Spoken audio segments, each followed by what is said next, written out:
Assalamualaikum warahmatullahi wabarakatuh. Berjumpa lagi dengan Daring Ma channel yang senantiasa menemani teman-teman semua dalam persiapan seleksi P3K untuk tahun 2023 gitu ya teman-teman, di mana P3K 2023 ini nanti terselenggara dengan dua tipe formasi, baik formasi umum maupun formasi khusus gitu ya, atau formasi P2 P3 gitu ya teman-teman ya.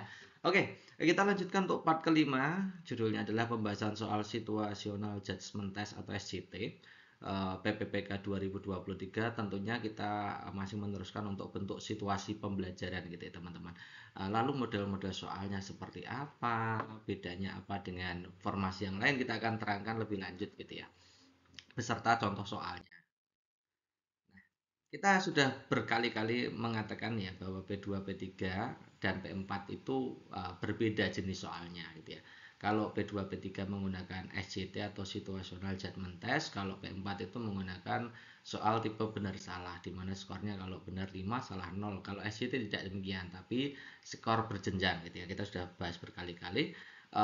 Untuk tipe soalnya itu ya, kalau dalam apa namanya itu kompetensi guru itu, kalau kita kan fokusnya ke guru gitu ya teman-teman. Kalau P4 itu fokus di pedagogik profesional, sebagaimana kisi-kisi yang sudah dikeluarkan oleh pemerintah Kemdikbud gitu ya. Itu kisi-kisinya profesional dan pedagogik. Kita sudah jelaskan di informasi kisi-kisi sebelumnya, penjelasan kisi-kisi gitu ya. Kemudian kalau yang P2 P3 ini fokusnya di kepribadian atau sosial kepribadian.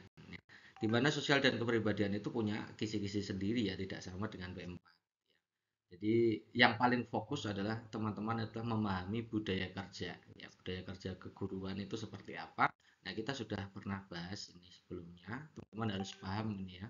Jadi guru itu harus punya nasionalisme, patriotisme, bisa menghargai perbedaan, mengutamakan kepentingan bersama, mempertahankan kekayaan alam Indonesia, mengapresiasi kekayaan budaya bangsa lain, berwibawa, tegas, disiplin, penuh panggilan, jiwa samapta, atau kesiapsiagaan. Jadi teman-teman harus paham samapta itu adalah kesiapsiagaan. Kemudian sepenuh hati dan murah hati. Jadi beda antara sepenuh hati dan murah hati gitu ya teman-teman.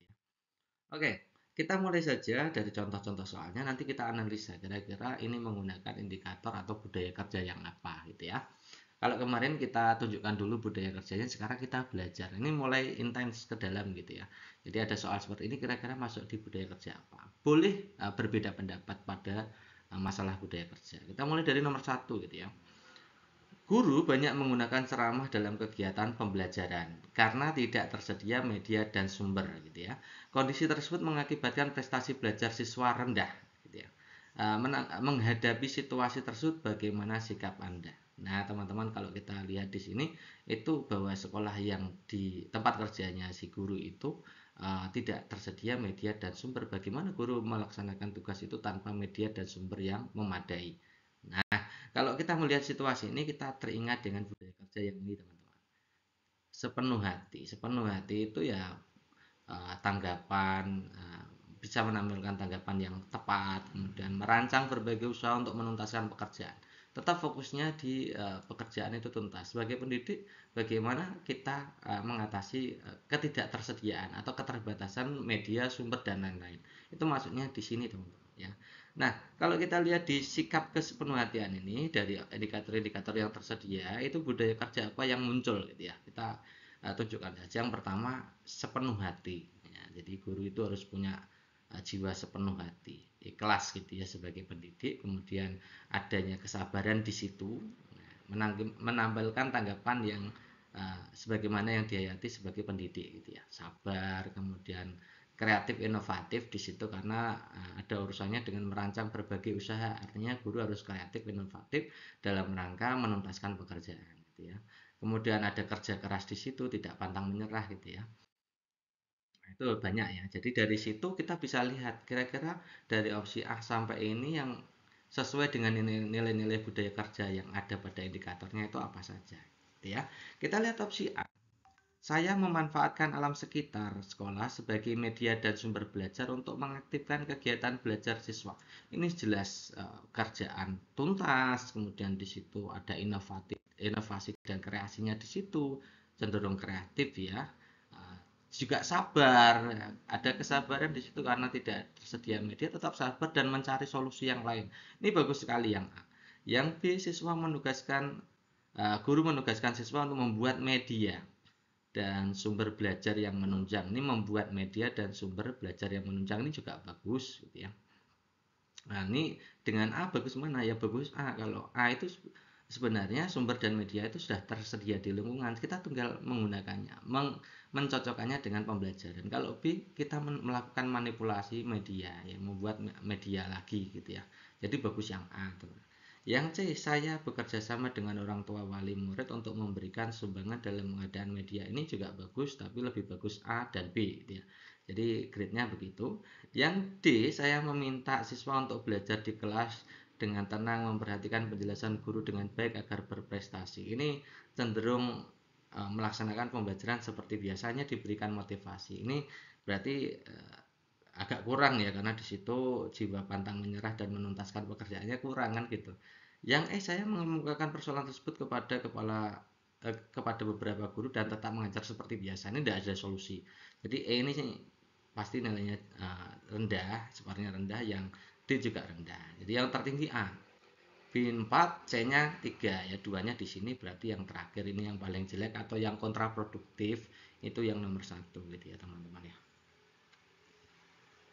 Nah, maka jawabannya yang teman-teman pilih aja skor yang paling tinggi gitu ya. Oke, berikutnya soal nomor 2. Anda ditugaskan di sekolah kurang maju yang ditandai oleh kegiatan belajar mengajar tidak optimal, media sumber yang minim, hampir sama dengan soal tadi gitu ya. Jadi kira-kira menguji yang sama kan gitu ya. Serta kemandirian belajar yang rendah. Apa upaya Anda untuk menghadapi keadaan tersebut? Sama ya, berarti menggunakan indikator yang tadi, keterbatasan media sumber, kemudian budaya kerja saat mengajar itu peserta didiknya tidak berkembang secara optimal, kemudian di situ kemandirian belajar siswanya rendah atau potensi siswanya juga tidak tinggi atau rendah, itu berarti masuk di yang tadi gitu ya teman-teman ya. Mana yang menampilkan sikap guru yang sepenuh hati, sabar, kreatif, inovatif, bekerja keras dan lain-lain di situ ya. Oke, kita lihat yang A. Saya berusaha sekuat tenaga dan pikiran untuk menemukan cara-cara baru memajukan sekolah. Ini bagus sekali. Kreatif, inovatif, kerja keras di situ. Sabar juga di situ ada gitu ya. Yang B, saya mengusulkan kepala dinas pendidikan untuk mengutamakan program peningkatan kemajuan sekolah. Ini upayanya keluar. Oke, bagus juga. Tapi bagus yang A gitu ya. Yang C, saya meminta kepala sekolah dan para guru meningkatkan kualitas pembelajarannya. Oke. Nah, ini juga bagus, lebih bagus yang C daripada yang B sebenarnya. Oke, yang D, saya mengajak partisipasi komite sekolah untuk mengelola media dan sumber belajar yang diperlukan sekolah. Ini juga bagus. Bagus semua sebenarnya A sampai E, makanya semuanya berskor. Itulah yang disebut soal SJT gitu ya. Saya menerima keadaan sekolah sebagaimana adanya dan melaksanakan tugas mengajar sebagaimana besarnya. Jadi ini cenderung tidak solutif gitu ya, menerima keadaan apa adanya itu ya. Jadi yang paling bagus kira-kira yang A gitu ya, yang kreatif, inovatif, bekerja keras, sabar di situ dan sepenuh hati. Ada yang A ini yang paling bagus. Ya, 5, 4-nya di ini boleh ya. Sebenarnya B dan C itu skornya bagusan yang C ya.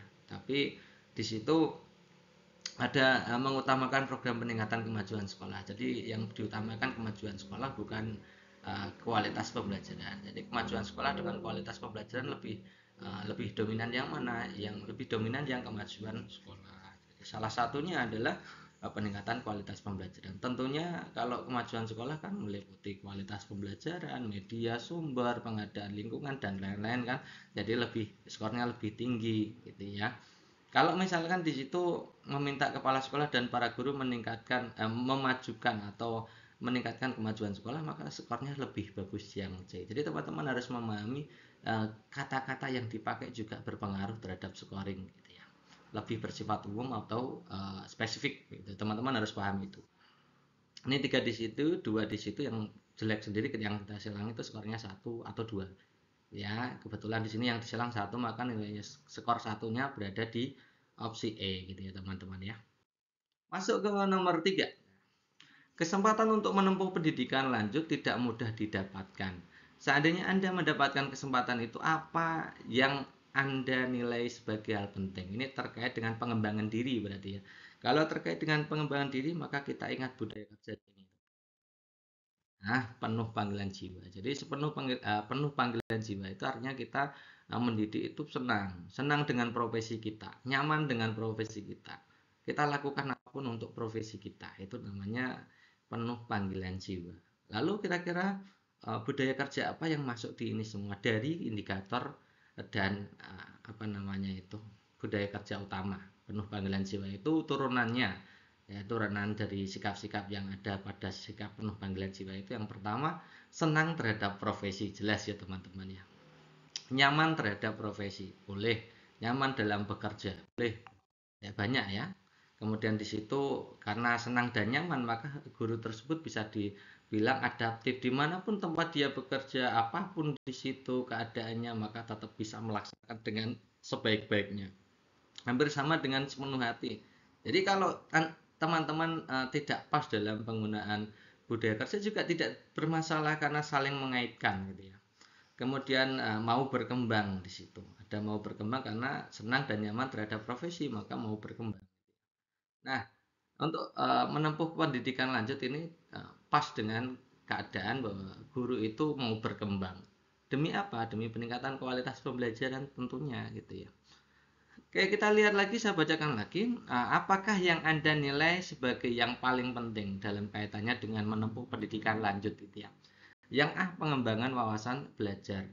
Pengembangan wawasan melalui belajar. Jadi ini kebutuhan belajarnya untuk diri sendiri kan. Mengembangkan wawasan. Oke. Yang B, mengembangkan jejaring sosial yang bermanfaat kelak bagi pekerjaan. Jadi fokusnya manfaat dari pengetahuan kita itu untuk pekerjaan ini bagus gitu ya. Yang C, peningkatan kecakapan dalam melaksanakan tugas di tempat kerja. Ini juga fokus di tempat kerja, juga bagus juga. Yang D, peningkatan ilmu pengetahuan dan keterampilan sebagai hasil studi lanjut. Ini juga bagus, hasil studi lanjut itu bisa untuk pribadi dan untuk peserta didik. Oke.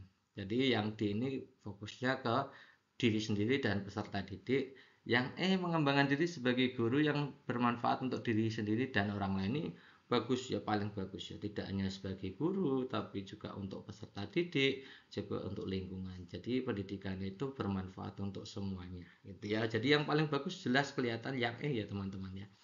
Ini limanya di situ. Yang di ini fokusnya adalah hasil studi lanjut itu untuk diri sendiri dan terutama untuk peserta didik. Jadi empatnya di sini. Yang tiga itu fokus di tempat kerja. Jadi hubungannya dengan pekerjaan ini bagus juga. Ya, kalau ini jejaring sosial tapi juga manfaatnya untuk pekerjaan ini juga bagus ya. Jadi B dan C itu bisa juga kemungkinan nilainya sama, 3 sama gitu, tidak apa-apa. Yang terakhir untuk kepentingan diri sendiri ya, meningkatkan wawasan gitu aja. Jadi skor rendahnya di A.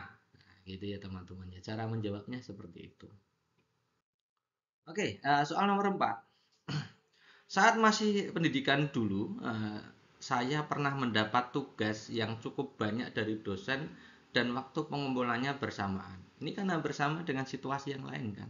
Jadi ingat teman-teman, jadi kita sebagai guru belajar PPK ini ya, PPK guru itu tidak harus situasi kerja yang dipakai itu tidak harus dalam kondisi pembelajaran. Saya ingatkan kembali, kan yang penting pemerintah itu ingin kita itu menyamakan budaya kerja yang ada di pemerintah dengan kita, Anda yang selaku sebagai calon itu. Kira-kira pas apa tidak kan gitu. Jadi tidak harus di konteks pembelajaran. Karena teman-teman banyak yang inginnya di pembelajaran, maka saya juga mengeluarkan SJT-nya banyak yang pembelajaran. Nah, nanti kita akan juga bahas untuk materi SJT yang non pembelajaran. Tapi sebenarnya juga penting untuk pembelajaran gitu. Karena yang paling penting itu kualitas gurunya, kualitas kepribadian gurunya. Tidak harus dalam situasi pembelajaran. Situasi apapun, meskipun di lingkungan masyarakat juga demikian kan gitu ya. Oke, kita akan bahas ini. Jadi intinya itu ada tugas yang banyak, lalu pengumpulannya bersamaan atau deadline. Nah, kira-kira apa yang Anda lakukan gitu ya. Ini terkait pekerjaan tuntas. Kalau bekerja tuntas kita masih ingat tentang ini, sikap samapta, sikap siap siaga. Sikap siap siaga ini bisa diturunkan dengan apa namanya budaya kerja yang banyak sekali. Yang pertama itu sikap siaga, selalu siap jika dibutuhkan. ya, misalkan cekatan, ya, cermat juga di situ bisa masuk, bersedia, ya, ditempatkan di mana saja, kapan saja itu tetap mau selalu bersedia. Kemudian tanggap terhadap keadaan, ya.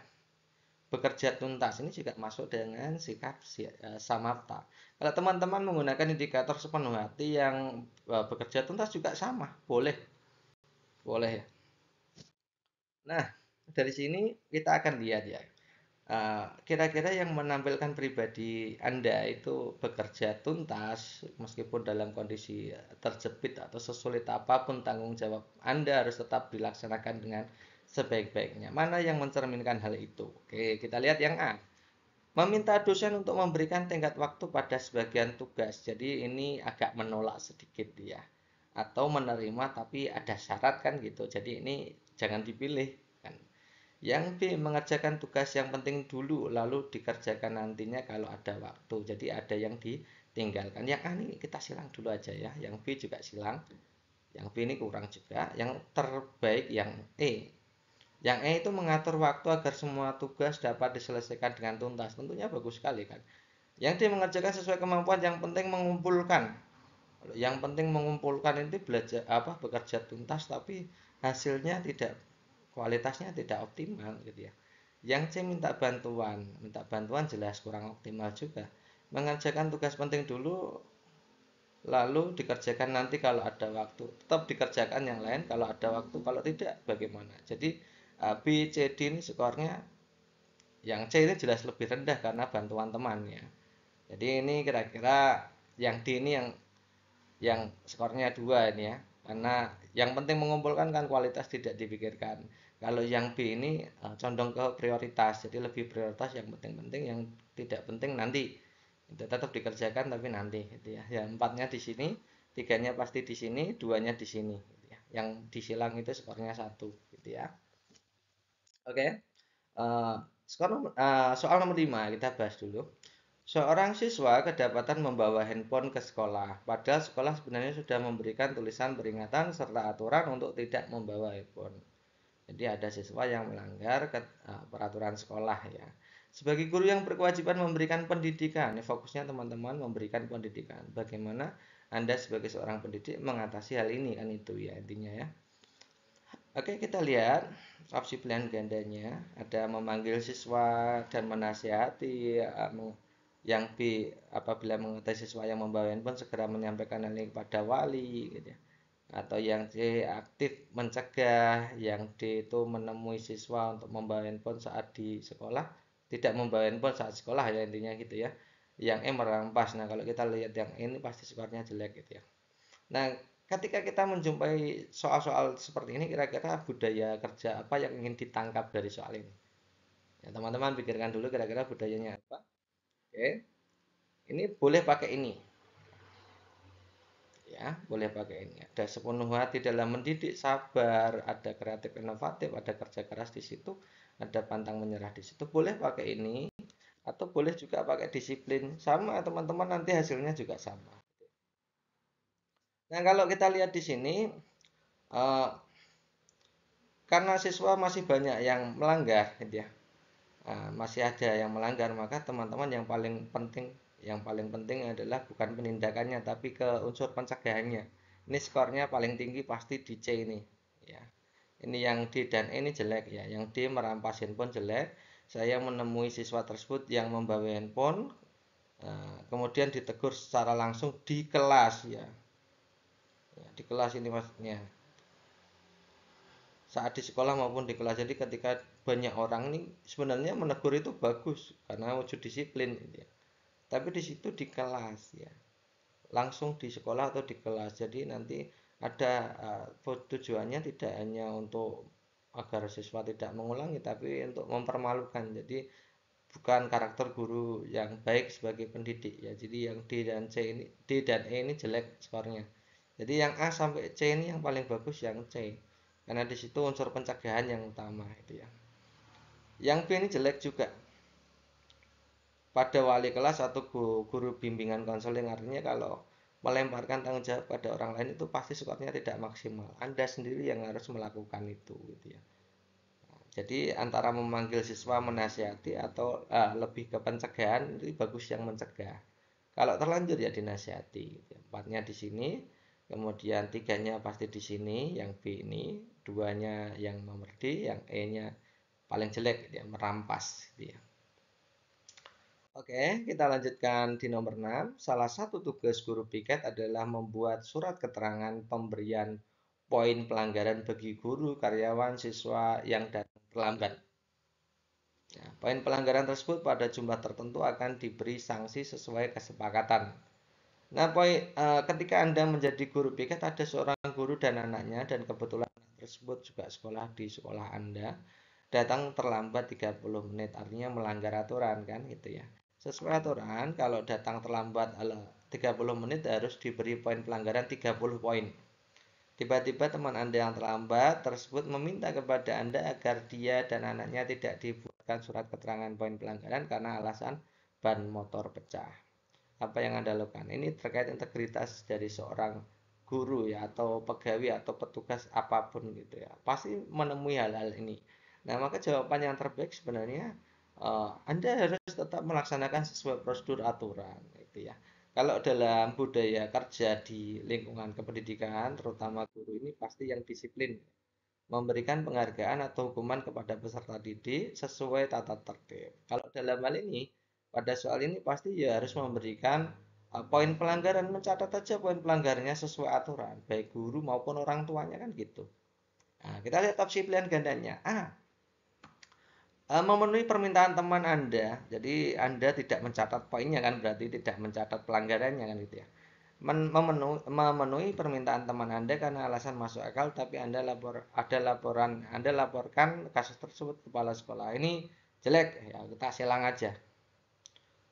Tetap membuat surat keterangan poin pelanggaran sesuai aturan, oke, tapi hanya untuk anaknya dan dilaporkan ke kepala sekolah. Padahal di situ aturannya baik guru, karyawan maupun siswa. Jadi ini juga tidak boleh dijawab, ya, tidak boleh dipilih. Karena skornya pasti rendah.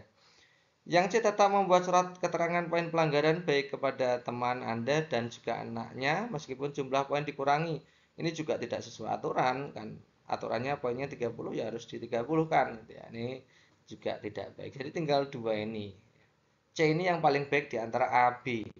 Di antara A, B, C ini C yang paling baik, maka C ini pasti skornya 3. Ya. Antara D dan E yang bagus mana? Coba kita baca dulu yang D. Tetap membuat surat keterangan poin pelanggaran baik kepada teman Anda dan juga anaknya sesuai aturan. Yes, ini bagus. Yang B, tetap membuat surat keterangan poin pelanggaran kepada keduanya, melaporkan kepada kepala sekolah atas kasus ini. Nggak perlu dilaporkan ke kepala sekolah ya. Intinya kan kalau kita sebagai guru piket ada yang melanggar ya sudah, sesuai aturan ditulis aja gitu ya. Jadi ini skornya 5. Ini agak melunak, skornya 4, C-nya 3, 2-nya di B, yang A ini 1 gitu ya. Oke, nomor 7. Di wilayah Anda mengajar ada komunitas GTT atau guru tidak tetap yang terwadai dalam PGRI. Nah, melakukan penggalangan dana sukarela untuk berjuang ke Jakarta, mengusulkan ke pemerintah agar diangkat sebagai PNS. Nah, jika Anda adalah guru PNS yang telah menerima tunjangan profesi, apa yang Anda lakukan? Berarti ini terkait kepedulian gitu ya, teman-teman ya. Nah, kepedulian itu kita ingat budaya kerja yang ini. Nah, ini teman-teman. Sikap mengutamakan kepentingan bersama, terutama poin yang nomor 3, mengutamakan persatuan dan kesatuan kepentingan bersama gitu ya. Kita sebagai guru harus peduli dengan guru yang lain, PNS harus peduli dengan Wiyata atau guru GTT, dan sebaliknya juga demikian, saling mendukung gitu, karena sama-sama satu profesi, yang satu sedang berjuang, yang lain juga harus memberikan dukungan. Nah, bentuk dukungan apa yang bisa diberikan? Karena di sini melakukan penggalangan dana, maka kita juga harus melakukan penggalangan dana. Itu budaya kerja yang saling mengutamakan kepentingan bersama, gitu ya. Kita lihat yang opsi A. Mendukung sepenuhnya penggalangan dana itu oke, good. Dengan mengajak teman guru PNS lain untuk partisipasi dalam penggalangan dana, yes, ini yang A bagus sekali. Gitu ya. Selain dia mendukung secara personal, dia juga ajak teman-temannya. Jadi ikut menjaga marwah persatuan bersama satu profesi kan gitu ya. Yang B, memberi nasihat kepada teman guru GTT untuk tidak terlalu ambisi diangkat PNS karena pengangkatan PNS ada aturannya. Ini tidak bentuknya tidak bentuk dukungan ya. Jadi ini skornya pasti jelek ini ya. Ada teman yang berjuang ya ikuti aja perjuangannya gitu ya.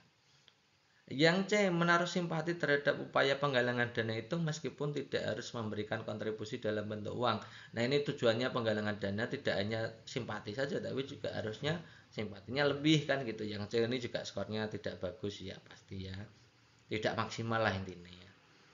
Yang D, partisipasi aktif dalam penggalangan dana itu agar memperoleh dana yang cukup untuk membayar perwakilan GTT ke Jakarta. Oke ini juga bagus, tapi di situ personal ya, partisipasi aktif dalam penggalangan dana itu secara personal. Kalau yang A secara personal dan mengajak yang lain juga ya. Jadi A dan D bagus yang A tentunya gitu ya. Yang E mengusulkan kepada pengurus PGRI daerah agar membayar ini malah melimpahkan ke PGRI daerah gitu ya. Skor ini pasti skor ketiga. Jadi paling bagus yang A, D-nya itu skor 4, E-nya skor 3, kemudian C-nya ya 2, yang paling jelek 1 itu yang di B, teman-teman. Ya, jadi semakin paham ya, teman-teman. Oke. Yang nomor 8, tugas di sekolah, di rumah, dan di lingkungan sosial silih berganti. Salah satu tugas belum selesai, tugas berikutnya menunggu. Ini terkait dengan bekerja tuntas tadi. Sama halnya dengan budaya kerja pada e-book yang satunya, yang situasi kerja lain itu ya teman-teman. Nah, teman-teman wajib miliki juga untuk mendapatkan hasil maksimal di tes yang P2, P3 SCT gitu teman-teman ya. Selain punya e-book pembelajaran ini, e-book SCT pembelajaran juga harus punya situasi kerja lain. Ini kan soalnya hampir mirip ya, sama kan gitu ya. Yang A, lihat ya, bagaimana reaksi Anda terkait dengan banyaknya tugas yang saling tumpuk menumpuk gitu ya. A, lebih baik saya tinggalkan sama sekali situasi ini karena guru bekerja sebagai robot, seperti robot. Ini jelas jelek ya, tidak bekerja tuntas. Ya sama tadi ya, bekerja tuntas di situ. Oke, yang A ini jelas bukan. Yang B, saya ingin mengerjakan seluruh tugas meskipun biasanya justru menjadi berantakan. Ini fokus ya, tetap tanggung jawabnya mengerjakan seluruh tugas, hasilnya tidak maksimal. Ini B ini jangan dipilih juga. Harusnya bekerja tuntas hasilnya maksimal, itu pasti skor tertinggi kan gitu ya. Yang C, saya bekerja satu persatu itu lebih baik daripada tugas tidak ditangani sama sekali. Oke. Ini C bagus ya, bekerja tapi satu-satu gitu ya. Yang ideal yang penting adalah semua tugas terselesaikan karena soal tuntas atau tidaknya tergantung situasi. Ini ada syarat, jadi D ini ada syarat ya. Jadi jelek, lebih bagus yang C berarti ya harusnya. Yang E, saya bekerja dengan cepat, semua tugas terselesaikan sepenuhnya. Ini bagus. Bagus sekali yang ini ya. Jadi ini pasti skornya 5. 4-nya di sini, 3 di sini, 2 sini, 1 sini. Jadi ya teman-teman ya. Oke teman-teman, untuk apa tuh namanya, untuk menemani teman-teman belajar lebih detail, lebih banyak dia mode soalnya, tidak tergantung dengan hanya video saja teman-teman. Itu dari My Channel sudah merilis ya 2 ebook untuk mengatasi itu. Dua-duanya penting untuk dipelajari ya. Ini ada yang sebagian teman ingin belajar yang pembelajaran dulu, oke. Kemudian ada yang situasi kerja lain, oke. Dua-duanya penting, kenapa? Tadi saya sudah mengatakan bahwa situasi kerja itu boleh apa saja. Yang penting fokusnya budaya kerja yang ingin diambil oleh pemerintah sebagai apa namanya indikator bahwa Anda itu sebagai pendidik itu cocok dengan budaya kerja pemerintah gitu ya. Ada 2 ebook yang sudah dirilis oleh Daring My Channel. Teman-teman kalau berminat belajar dari ebook saja. Untuk tryoutnya belum update ya teman-teman ya, belum diupdate karena kita fokusnya di materi-materi yang ada di situational judgment test dulu, dan juga untuk yang umum kemarin juga sudah bahwa ternyata yang umum kisi-kisinya juga sudah sama kan gitu ya. Masing-masing harganya 50.000 teman-teman ya. Ini tidak usah ditanyakan yang tryoutnya ya, tryoutnya belum dibuat karena memang waktunya belum ada. Kita fokus saja di pembelajaran saja, teman-teman sambil belajar e-booknya boleh di print aja, di print dipelajari di rumah gitu ya teman-teman ya. Oke, bagi teman-teman yang berminat kalau beli dua-duanya 100.000 gitu ya, hubungi ini teman-temannya. Satu-satunya kontak person dari Daring Channel, satu-satunya ini ya, tidak ada yang lain. Kita juga tidak membuka bimbel, tidak membuka bimbel. Kemudian juga tidak membuat grup apapun. Jadi teman-teman yang masuk di grup apapun itu yang mengatasnamakan Daring Channel atau apa namanya itu salesnya Daring Channel juga itu bohong ya teman-teman ya. Jadi Daring Channel hanya punya nomor ini dan silakan teman-teman hubungi aja di nomor ini 085712166998. Oke, itu dulu teman-teman untuk pembahasan kita kali ini. Tetap stay tune di channel kita tercinta. Terima kasih atas perhatiannya. Assalamualaikum warahmatullahi wabarakatuh.